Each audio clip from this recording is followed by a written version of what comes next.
ನಮಸ್ಕಾರ ಸ್ನೇಹಿತರೆ, ಇಂದಿನ ವಿಡಿಯೋದಲ್ಲಿ ನಾವು ಮೀನ ರಾಶಿಯವರ ಸ್ವಭಾವ, ಗುಣಲಕ್ಷಣಗಳು, ಶಕ್ತಿ ಮತ್ತು ದುರ್ಬಲತೆಗಳು ಬಗ್ಗೆ ತುಂಬಾ ಆಸಕ್ತಿದಾಯಕ ವಿಷಯಗಳನ್ನು ತಿಳಿದುಕೊಳ್ಳೋಣ.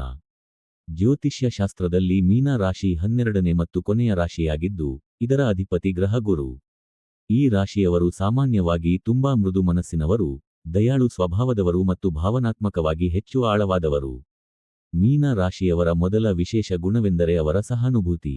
ಯಾರಿಗಾದರೂ ಕಷ್ಟ ಬಂದರೆ ಅವರು ಮೊದಲು ಸಹಾಯ ಮಾಡಲು ಮುಂದಾಗುತ್ತಾರೆ. ಇತರರ ನೋವನ್ನು ತಮ್ಮದೇ ನೋವಿನಂತೆ ಅನುಭವಿಸುವ ಗುಣ ಇವರಲ್ಲಿರುತ್ತದೆ. ಇದರಿಂದಾಗಿ ಸ್ನೇಹಿತರು ಮತ್ತು ಕುಟುಂಬದವರು ಇವರನ್ನು ತುಂಬಾ ಇಷ್ಟಪಡುತ್ತಾರೆ. ಇವರ ಇನ್ನೊಂದು ಪ್ರಮುಖ ಲಕ್ಷಣವೆಂದರೆ ಕಲ್ಪನೆ ಶಕ್ತಿ ಮತ್ತು ಸೃಜನಶೀಲತೆ. ಮೀನ ರಾಶಿಯವರು ಕಲಾ, ಸಂಗೀತ, ಬರವಣಿಗೆ, ಚಿತ್ರಕಲೆ ಮತ್ತು ಸೃಜನಾತ್ಮಕ ಕೆಲಸಗಳಲ್ಲಿ ಬಹಳ ಪ್ರತಿಭಾವಂತರಾಗಿರುತ್ತಾರೆ. ಇವರ ಮನಸ್ಸಿನಲ್ಲಿ ಸದಾ ಹೊಸ ಆಲೋಚನೆಗಳು ಮೂಡುತ್ತಲೇ ಇರುತ್ತವೆ. ಮೀನ ರಾಶಿಯವರು ಸಾಮಾನ್ಯವಾಗಿ ಶಾಂತ ಮತ್ತು ಮೌನ ಸ್ವಭಾವದವರು. ಅವರು ಎಲ್ಲರ ಜೊತೆ ಸುಲಭವಾಗಿ ಬೆರೆತು ಹೋಗುತ್ತಾರೆ. ಆದರೆ ತಮ್ಮ ಒಳಮನಸ್ಸಿನ ಭಾವನೆಗಳನ್ನು ಎಲ್ಲರ ಮುಂದೆ ಹೇಳುವುದಿಲ್ಲ.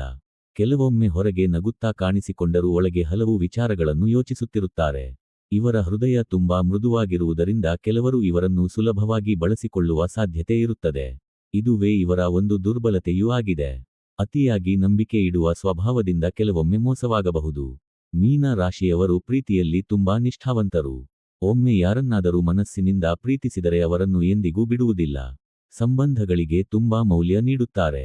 ತಮ್ಮ ಕುಟುಂಬದ ಸಂತೋಷಕ್ಕಾಗಿ ಯಾವ ಮಟ್ಟಕ್ಕೂ ಹೋಗುವ ಗುಣ ಇವರದು. ಕೆಲಸ ಅಥವಾ ವೃತ್ತಿಜೀವನದಲ್ಲಿ ಇವರಿಗೆ ಶಾಂತಿ, ಸೃಜನಶೀಲತೆ ಮತ್ತು ಸೇವಾಭಾವನೆ ಇರುವ ಕ್ಷೇತ್ರಗಳು ಹೆಚ್ಚು ಸೂಕ್ತವಾಗಿರುತ್ತವೆ. ಶಿಕ್ಷಕ, ಕಲಾವಿದ, ಕೌನ್ಸಿಲರ್, ವೈದ್ಯಕೀಯ ಸೇವೆ ಅಥವಾ ಆಧ್ಯಾತ್ಮಿಕ ಕ್ಷೇತ್ರಗಳಲ್ಲಿ ಉತ್ತಮ ಸಾಧನೆ ಮಾಡಬಹುದು. ಇವರ ಮತ್ತೊಂದು ವಿಶೇಷ ಗುಣವೆಂದರೆ ಆಧ್ಯಾತ್ಮಿಕ ಚಿಂತನೆ. ದೇವರ ಮೇಲಿನ ನಂಬಿಕೆ, ಪೂಜೆ, ಧ್ಯಾನ ಮತ್ತು ಆಧ್ಯಾತ್ಮಿಕ ವಿಚಾರಗಳ ಕಡೆ ಇವರ ಮನಸ್ಸು ಹೆಚ್ಚು ಆಕರ್ಷಿತವಾಗಿರುತ್ತದೆ. ಆದರೆ ಕೆಲವೊಮ್ಮೆ ಮೀನ ರಾಶಿಯವರು ಅತಿಯಾಗಿ ಯೋಚಿಸಿ ಮನಸ್ಸಿಗೆ ಒತ್ತಡ ತಂದುಕೊಳ್ಳುತ್ತಾರೆ.